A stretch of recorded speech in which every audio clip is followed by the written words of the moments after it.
Hello friends, good evening. आज का हमारा जो नेक्स्ट टॉपिक है फूड पॉइजनिंग। आज इसके बारे में हम जानेंगे। सबसे पहले अगर हमारे चैनल को आपने सब्सक्राइब नहीं किया है तो सब्सक्राइब कर दें। देन हम अब देखेंगे फूड पॉइजनिंग क्या होता है। फूड पॉइजनिंग जैसे हमारे स्टमक में या फिर पेट में जो भी हम खाना खा रहे हैं वो क्या हो रहा है, डाइजेस्ट नहीं हो रहा है, वो by the stool by the vomit out बाहर हो जा रहा है, उसी को हम बोल देते हैं फूड पॉइजनिंग। या फिर इनडाइजेशन एनी टाइम बन रहा है। ठीक है, कोई भी खाना खा रहे हैं या कोई भी जूस पी रहे हैं या फिर हम लाइट भोजन ले रहे हैं या हैवी भोजन ले रहे हैं, वो क्या हो रहा है, डाइजेस्ट ना होके वो स्टूल के रास्ते से बाहर निकल जा रहा है या फिर बाय द वॉमिट आउट ये बाहर निकल जा रहा है। ठीक है, इसी को बोल देंगे फूड पॉइजनिंग। अब हम देखेंगे फूड पॉइजनिंग के कारण क्या है। सबसे पहले बता दें, फूड पॉइजनिंग के बहुत सारे कारण हैं। आपने गलत तरीके से खाना खा लिया तब भी फूड पॉइजनिंग है। गलत तरीके मीन्स आपने मछली खा लिया, दूध खा लिया, देन वो आपको फूड पॉइजनिंग का रीजन है। आपने क्या किया, कुछ ऐसा खाना खा लिया जिसको नहीं खाना चाहिए था, फिर दोबारा उसके अगेंस्ट वाले जो उसके मतलब मैच ना खा रहे हैं वो खाना खा लिया आपने, देन आपको फूड पॉइजनिंग हो गया। ठीक है, तो ये बहुत सारे रीजन होते हैं। बहुत सारे केमिकल्स के द्वारा भी फूड पॉइजनिंग होते हैं। जैसे कोई सब्जी आप उगा रहे हैं और उस पर क्या है, कोई पेस्टिसाइड आपने डाला, उसको सही से हमने वॉश नहीं किया या फिर सही से पका नहीं, उसके द्वारा भी फूड पॉइजनिंग हो जाएगा। क्योंकि हमारे बहुत सारे सब्जियों में ऐसे केमिकल्स डाले जाते हैं जो उसको ग्रो करने के लिए या जल्दी बनने के लिए, ताकि जल्दी तैयार हो जाए। ठीक है, तो वो सारे केमिकल्स क्या करते हैं, हमको इफेक्ट करते हैं, हमारे स्टमक में इंडाइजेशन करते हैं, फूड पॉइजनिंग के कॉज करते हैं। ठीक है, उसके अलावा बहुत सारे सी फूड्स भी हैं या मछलियाँ भी हैं जिसको खाने से हमें क्या होता है, फूड पॉइजनिंग हो जाता है। अगर रेगुलर वेज में लें या फिर जैसे हम बता दें कि सी फूड्स में कैसे, अगर साउथ अफ्रीका में चले जाइए तो साउथ अफ्रीका में क्या होता है, वहाँ पे बहुत सारी मछलियाँ मिलती हैं। तो क्या करते हैं, मछली को बहुत लंबे टाइम तक सुखा के खाते रहते हैं, जिसके वजह से उसमें फंगस, बैक्टीरिया या फिर जो भी ग्रोथ होने की वजह से अगर वो खा रहे हैं तो क्या होगा, हमारे स्टमक में पॉइजन बन जाएगा। ठीक है, अब इसमें देखेंगे फूड पॉइजनिंग होता क्या है। फूड पॉइजनिंग का यहाँ डेफिनेशन दिया है, food poisoning is an acute illness. पहली चीज बता दें, ये एक्यूट इलनेस है, मतलब ये ज़्यादा लंबे टाइम तक नहीं होता है। Sudden outside brought about the eating contaminated food. ये किसके द्वारा होता है, ऐसे फूड्स के द्वारा जो कंटामिनेटेड फूड है। जैसे हमने अभी बताया था आपको कि सी फूड्स खा रहे हैं या फिर कोई ऐसे केमिकल्स वाले सब्जी खा रहे हैं, तो ये क्या है, सारे कंटामिनेटेड हैं, इसके द्वारा ही फूड पॉइजनिंग हो जाएगा। अब इसके कॉजेटिव एजेंट देखें। कॉजेटिव एजेंट में हम देखेंगे तो ये वायरस की वजह से होता है, बैक्टीरिया की वजह से होता है, केमिकल्स की वजह से होता है और सी फूड्स की वजह से होता है। तो वायरस या बैक्टीरिया में क्या है, बैक्टीरिया में पहले क्या है, पहला बैक्टीरिया जो है वो है सल्मोनेला। सल्मोनेला बैक्टीरिया की वजह से होता है। दूसरा है विब्रियो कॉलरी।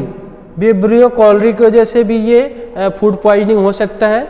इस्चेरेसिया कोलाई के द्वारा भी फूड पॉइजनिंग हो सकता है। एक ये बैक्टीरिया है जिसका नाम है बोटुलिज्म। बोटुलिज्म ये जो है फूड पॉइजनिंग का कॉमन बैक्टीरिया है। मतलब अगर फूड पॉइजनिंग आपको हुआ है तो सबसे ज़्यादा डिटेक्ट होने वाली बैक्टीरिया जो है वो है बोटुलिज्म। ज़्यादातर फूड पॉइजनिंग के कंडीशन में बोटुलिज्म बैक्टीरिया ही कॉज करता है फूड पॉइजनिंग को। ठीक है, अब हम देखेंगे वायरस के बारे में। वायरस में ये रोटा वायरस हमने देखा था डायरिया में। डायरिया का मेन रीजन क्या है, रोटा वायरस है, और इसमें भी फूड पॉइजनिंग का मेन रीजन क्या है, रोटा वायरस। रोटा वायरस क्या करता है, ये इनडाइजेशन कर देता है। जो डाइजेशन हो हमारे स्टमक में जो भी फूड्स होंगे डाइजेस्ट नहीं होते हैं इस वायरस की वजह से। ठीक है, अब एक हेपेटाइटिस वायरस। हेपेटाइटिस वायरस आप जानते हैं, ए बी सी ई करके ये सारे हेपेटाइटिस वायरस है, HBV ऐसे करके, मतलब ABC करके हमारे 5 टाइप के हेपेटाइटिस होते हैं। ठीक है, तो इसमें क्या होता है, हेपेटाइटिस मतलब जो इन्फ्लामेशन लीवर में, जब वो वायरस इन्फ्लामेशन कर देंगे जिसकी वजह से हमारे भोजन डाइजेस्ट होगा ही नहीं, फूड्स डाइजेस्ट होगा नहीं, उसके वजह से भी क्या हो जाएगा, पॉइजनिंग हो जाएंगे। उसके वजह से भी क्या हो जाएगा, पॉइजनिंग हो जाएगा। ठीक है, अब कुछ केमिकल्स हैं, ऐसे केमिकल्स हैं जिसके द्वारा फूड पॉइजनिंग होते हैं। कौन कौन से केमिकल्स हैं, पहला है आर्सेनिक। आर्सेनिक है, हैवी मेटल्स में आपका आ गया पीबी वगैरह हो गया, ये सारे चीज़ आते हैं। कैडमियम है और मरकरी है। ये जितने भी केमिकल्स हैं ये बहुत डेंजर है। अगर इसका थोड़ा भी पार्ट्स हमारे बॉडी में आ गया, स्टमक में आ गया, तो वो फूड पॉइजनिंग का कारण होंगे ही। ये भोजन को हमें डाइजेस्ट होने ही नहीं देंगे, ये इतना डेंजर है जितने भी केमिकल्स का हमने नाम लिया, ठीक है।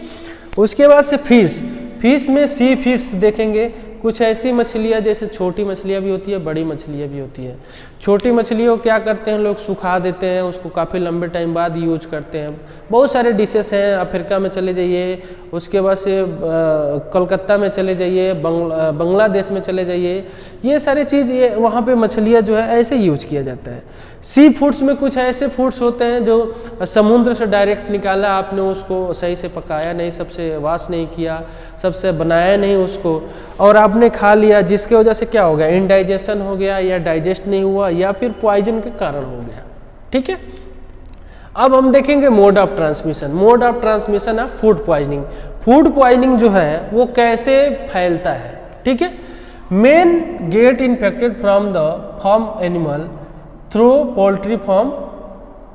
ये क्या है, मेन इसका इन्फेक्शन होने के कारण है farm of animals, animal farm से होता है, दूसरा पोल्ट्री फार्म से। पोल्ट्री फार्म जहाँ पे पोल्ट्री जैसे चिकन उकन या फिर पोल्ट्री फार्म में जहाँ अगर मछली का पोल्ट्री फार्म है या फिर चिकन पोल्ट्री फार्म है, वहाँ से भी ये क्या होता है, फैल सकता है। या फिर एनिमल जहाँ पे बहुत सारे एनिमल्स हैं उसके द्वारा भी ये क्या हो सकता है, फूड पॉइजनिंग हो सकता है। क्योंकि हमने जो भी खाना यूज किया है, बाय द वे अगर उस पर टच हो गया उसके फिंगर या कुछ भी, तो हम उस खाने को खाएंगे तो हमारे लिए क्या करेगा, पॉइजन कॉज करेगा, ठीक है। अब हम देखेंगे इसमें और है कंटामिनेटेड मिल्क। ऐसा मिल्क जो कंटामिनेटेड है, अब जैसे हमने आज मिल्क लिया, उसको क्या किया, गर्म नहीं किया या पॉइस्चराइज नहीं है, उसको हमने ले लिया, कंटामिनेटेड है, तो हमारे लिए क्या करेगा, पॉइजन कॉज करेगा। मिल्क टू मिल्क प्रोडक्ट, कुछ ऐसे मिल्क हैं जो हम यूज कर रहे हैं, जैसे मिल्की प्रोडक्ट भी यूज कर रहे हैं जो कंटामिनेटेड हैं, उसके द्वारा भी फूड पॉइजनिंग हो सकता है। उसके बाद से सॉस के द्वारा भी फूड पॉइजनिंग हो सकता है। जैसे एक आदमी सॉस यूज किए, फिर उसको खोल के छोड़ दिया, देन वो कई दिनों तक ऐसे रहता है, उसके द्वारा भी फूड पॉइजनिंग हो सकता है। उसके बाद से एग टू एग प्रोडक्ट, मतलब अगर आपने कोई ऐसा चीज़ लिया, एग लिया और जैसे आपने यूज नहीं कर पाया, तो एग का ये चीज़ सिस्टम होता है कि आपने एग लिया तो उसका लिमिट होता है 10 डेज, 20 डेज, 15 डेज, 12 डेज, इतना डेज में आपको यूज कर लेना है। अगर नहीं यूज करेंगे तो क्या होता है, खराब हो जाता है, एग खराब हो जाता है। अगर कई लोग ऐसे होते हैं वो समझ नहीं पाते हैं, फिर उसी एग को यूज करते हैं, जिसकी वजह से फूड पॉइजनिंग का मेन रीजन होता है, ठीक है। उसके बाद एक और रीजन दिया है, rat and mice are another source of they have be infected and contaminated the food stuff by the urine and faeces. अब देखिए इसमें रेट और माइस जो चूहे होते हैं उसके द्वारा ये मेन कंटामिनेशन के कारण है और सोर्स भी है। ये क्या होते हैं, क्या करेंगे, इसका यूरिन या इसका फिशेस या फिर इसका स्टूल हमारे खाने पे लग गया, या फिर चावल रखे उस पे लग गया, गेहूं पे लग गया, उसको हमने सही से वॉश नहीं किया, या फिर जो आटे का यूरिन या फिशेस लग गया उसके द्वारा कंटामिनेटेड हो जाएगा, तब भी हमें फूड पॉइजनिंग हो जाएगा, ठीक है।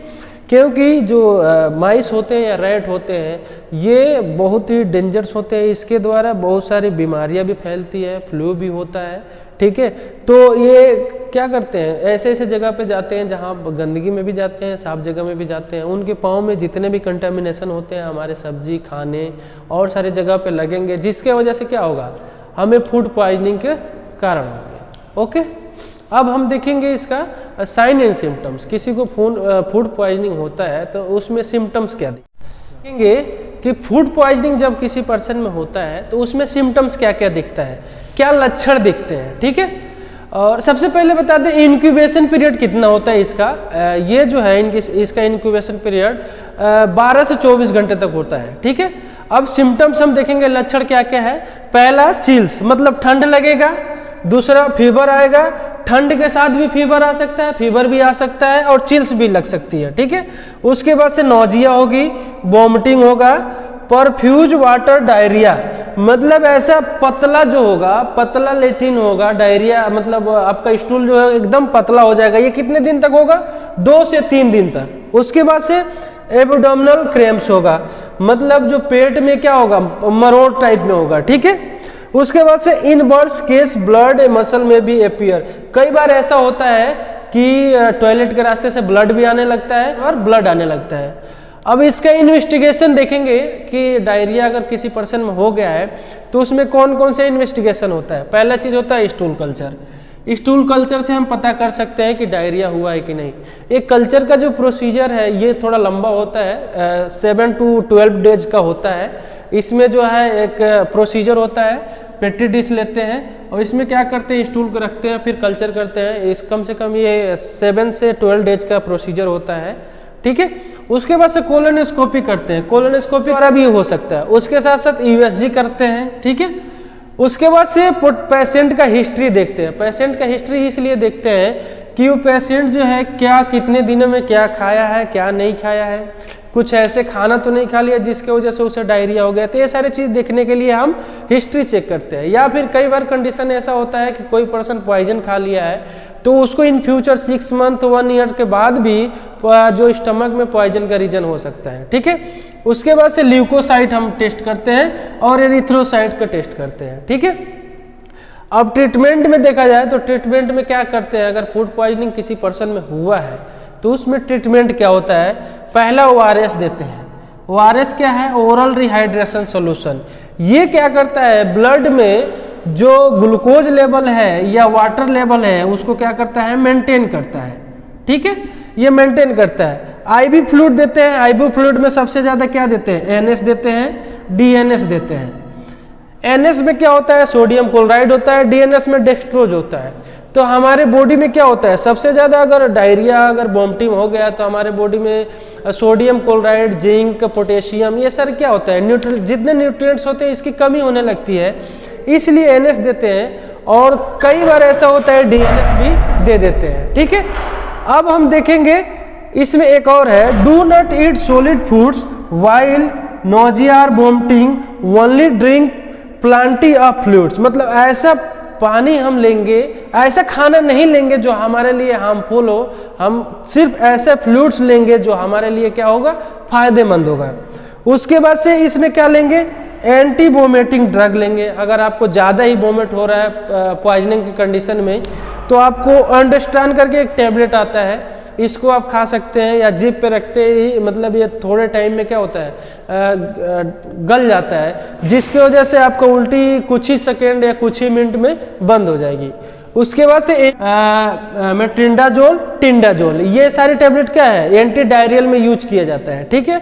एंटीबायोटिक में दी जाते हैं। एंटीबायोटिक में क्या है, एमिकासिन है, सिफोपायराजोन है, सिफापायराजोन, टेजोबेक्टम है। ये अगर किसी वायरस या बैक्टीरिया की वजह से फूड पॉइजनिंग हुआ है तो उसको कंट्रोल करने के लिए ये होता है, ठीक है। अब किसी पर्सन में फूड पॉइजनिंग अगर प्रिवेंट करना है कि हमें कैसे रोकना है तो हम क्या करेंगे कि फूड पॉइजनिंग रुक जाएगा। पहला चीज, ईट कुक्ड फूड, ऐसा खाना मतलब खाएंगे जो पका हुआ है, ठीक है। उसके बाद से प्रिपेयर फूड फॉर ओनली 1 मील, मतलब ऐसा खाना बनाएंगे जैसे कि हमें एक टाइम खाना है तो एक ही टाइम के लिए खाना बनाएंगे, ऐसा नहीं कि खाना बना लिया फिर सुबह के खाना शाम को खा रहे हैं, ठीक है। उसके बाद से वॉश हैंड रिपीटली, हम क्या करेंगे, खाने से पहले हाथ को वॉश करेंगे या फिर जब भी हमें कोई चीज़ खाना होगा तो हम हैंड को क्या करेंगे, वॉश करेंगे। उसके बाद से यूज सेफ वाटर, हम कोई भी पानी पिएंगे सेफ वाटर होनी चाहिए, उस टाइप के वाटर पिएंगे जिसके वजह से फूड पॉइजन ना हो, ठीक है। Okay, thank you.